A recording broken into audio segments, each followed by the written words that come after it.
નમસ્કાર મિત્રો, જય ગૌ માતા. જો આજે આપણે આ ખેતરમાં હળદર વાવી એના 13 દિવસ જેવું થયું છે. કારણ કે 8 જૂને વાવી હતી, આજે 21 જૂન થઈ ગઈ છે. જે હળદર ઉગી નથી ત્યાં નિંદામણ બીજી વખત ઉગી ગયું છે. હળદર વાવ્યા પછી એક વખત આવી રીતના રપટ હાકેલ છે અને આજે બીજી વખત રપટ હાલે છે. એટલે ઉગ્યા પહેલાં નિંદામણનો નાશ થાય છે. ખૂબ સરસ સારું એવું નિંદામણ માટેનો લાભ અત્યારે થઈ જાય છે.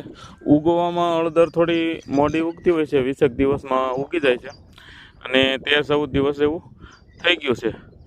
તો હળદર ઉગ્યા પહેલાં જો આ નિંદામણનો ખાત્મો કોઈ પણ પ્રકારની દવાની જરૂરિયાત વગર આવું સરસ મજાનું ઉગ્યા પહેલાં નિંદામણ નાશ થઈ જાય છે. અને પણ બળદ હોય તો શક્ય છે, બાકી તો આવું પોથું ગારો ભીનામાં આપણે ટ્રેક્ટર કે અન્ય સાધનોથી જો સાથી હકાવીએ તો ખરેખર ટોર થઈ જાય.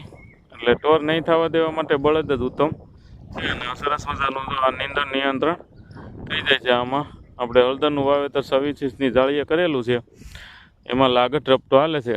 ઉગ્યા પછી તરખો ચલાવશું. જય ગૌ માતા.